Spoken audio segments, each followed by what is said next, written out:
Hello everyone, welcome और welcome back to my channel. तो आज मैं आपके साथ ये बहुत ही सिंपल सा आउटफिट शेयर करने वाली हूँ। तो ये मैंने समर के लिए स्पेशल बनाया है। अगर आपको सिंपल एंड बेसिक स्टिचिंग भी आती है तब भी आप इस ड्रेस को काफ़ी इजीली घर पर ही डिज़ाइन कर सकते हैं। और इस कुर्ती में मैंने थोड़ी सी पर्ल की डिटेलिंग भी दी है जो इसके लुक को और ज़्यादा इन्हेंस कर रही है। तो सबसे पहले डिज़ाइनिंग करने के लिए यहाँ मैंने ये प्रिंटेड कॉटन फैब्रिक लिया है जो मैंने 5 मीटर के करीब लिया है। 2.5 मीटर के करीब ही हमने कुर्ती का फैब्रिक लिया है और 2.5 मीटर के करीब हमने पैंट का फैब्रिक लिया है। तो अब यहाँ मैंने ये दो कलर में फैब्रिक लिया है। तो ब्राउन फैब्रिक पर हम कुर्ती बनाएंगे और क्रीम वाले फैब्रिक पर हमने पैंट बनानी है। तो आप चाहे यहाँ पर जो फैब्रिक है वो एक ही कलर में ले सकते हैं।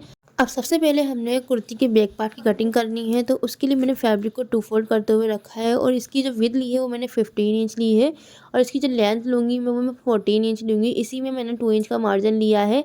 अब लेंथ को आप अपनी मेजरमेंट के अकॉर्डिंग मार्किंग कर सकते हैं। और इस कुर्ती की जो मैं कटिंग करूँगी वो मैं ए लाइन शेप में कट करने वाली हूँ।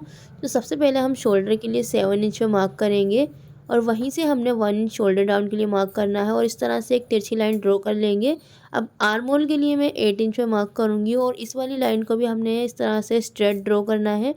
अब ये वाली लाइन ड्रॉ करने के बाद हमने बस्ट के लिए यहाँ पर अब बस्ट के लिए हम 12 इंच में मार्क करेंगे और जो भी आपके मेजरमेंट की मार्किंग आती है कुर्ती की उसी के अकॉर्डिंग आप कुर्ती की मार्किंग कर सकते हैं।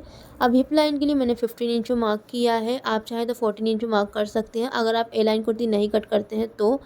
और वेस्ट लाइन के लिए 7.5 इंच में मार्क करेंगे। अब हिप लाइन और वेस्ट लाइन पे मार्क करने के बाद वेस्ट पर हम 11 इंच में मार्क करेंगे और हिप के लिए यहाँ मैंने 13 इंच लिया है।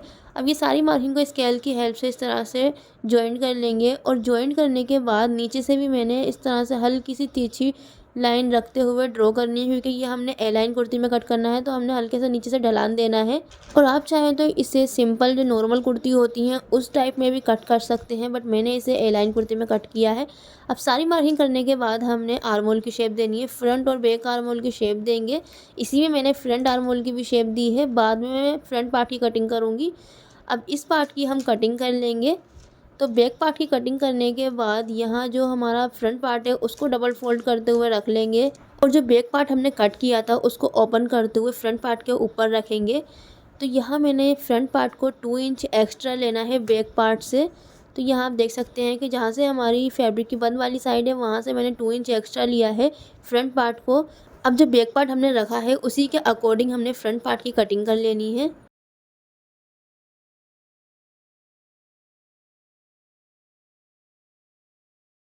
अब कटिंग करने के बाद यहाँ हमारा फ्रंट और बैक पार्ट दोनों ही कट हो चुके हैं।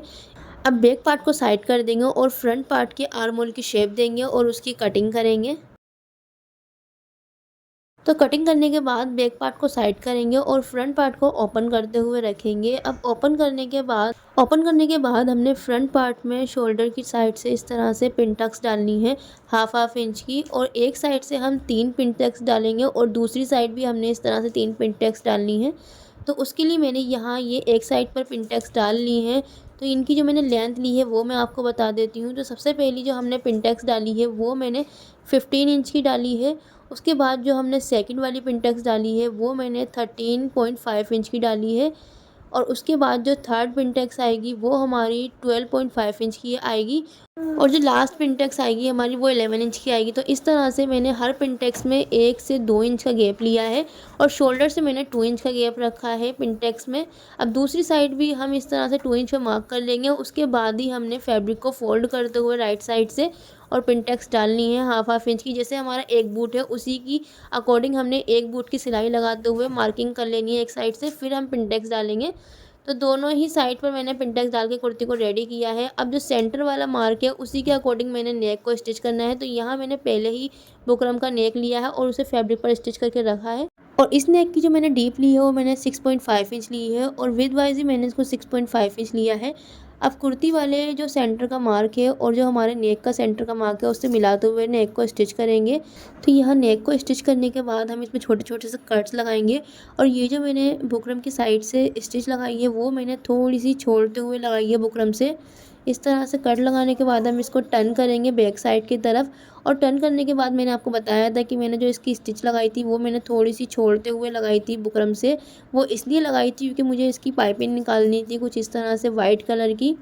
तो पाइपिंग को निकालने के बाद हम इसे हल्के हाथ से टाइटली खींचेंगे और उसके बाद हम इसके ऊपर एक टॉप स्टिच लगाएंगे और टॉप स्टिच लगाने के बाद इसको कम्प्लीटली रेडी करेंगे। तो टॉप स्टिच लगाने के बाद आप देख सकते हैं कि इसमें कितनी ज़्यादा फिनिशिंग आ चुकी है और काफ़ी ज़्यादा नीट एंड क्लीन लग रहा है। तो फ्रंट पार्ट को कम्प्लीटली पूरा रेडी करने के बाद यहाँ मैंने इसके बैक पार्ट की जो नेक है उसको भी रेडी करके रखा है। अब दोनों ही पार्ट को राइट साइड से मिलाते हुए रखेंगे और शोल्डर को स्टिच करेंगे। शोल्डर को स्टिच करने के बाद साथ ही साथ इसकी फिटिंग की सिलाई लगाएंगे दोनों साइड से और नीचे की जो मोरी है उसको 1/2 इंच फोल्ड करते हुए स्टिच करेंगे। तो कुर्ती को पूरा रेडी करने के बाद साथ ही साथ मैंने इसकी दोनों स्लीव्स को रेडी किया है और जो स्लीव्स की मोरी है मैंने उस पर पाइपिंग लगाई है वाइट कलर की। अब दोनों स्लीव्स को कुर्ती में 1 बाय 1 करके स्टिच करेंगे। तो यहाँ मैंने कुर्ती में जो स्लीव्स थी उसको जॉइन करने के बाद जो इसकी पिनटेक्स डाली थी उसमें एक साइड से पल लगा लिए हैं। अब एक साइड से मैं पल लगाऊंगी। तो सबसे पहले जो हमने फर्स्ट पिनटेक्स डाली थी उसी के टॉप पर निडल निकालेंगे। उसी के साथ मैंने ये स्मॉल साइज़ के पल लिए हैं। अब निडल में मैंने 3 पल लेने हैं इस तरह से और तीनों पल को थोड़ा सा स्पेस देते हुए निडल को आगे की तरफ निकालेंगे। तो ये हमारे इस तरह से लगेंगे। अब जो हमारा सेंटर वाला पल है उसके अंदर से निडल निकालेंगे और उसको स्टिच करेंगे ऊपर की तरफ।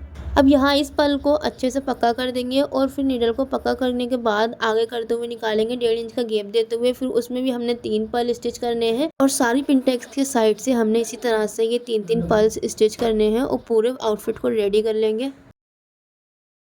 तो पूरे आउटफिट को कंप्लीट करने के बाद इसका लुक कुछ इस तरह से आया है। सो बनने के बाद लिटरली गाइस ये बहुत ज़्यादा अच्छी लग रही थी और समर के लिए इस तरह के आउटफिट काफ़ी बेस्ट हैं। तो आप चाहें इस तरह की ड्रेस को काफ़ी इजीली घर में बना सकते हैं। सो अगर आपको ये आउटफिट अच्छा लगा हो तो वीडियो को लाइक शेयर एंड सब्सक्राइब ज़रूर करते जाना। Thank you for watching this video. Bye bye, take care.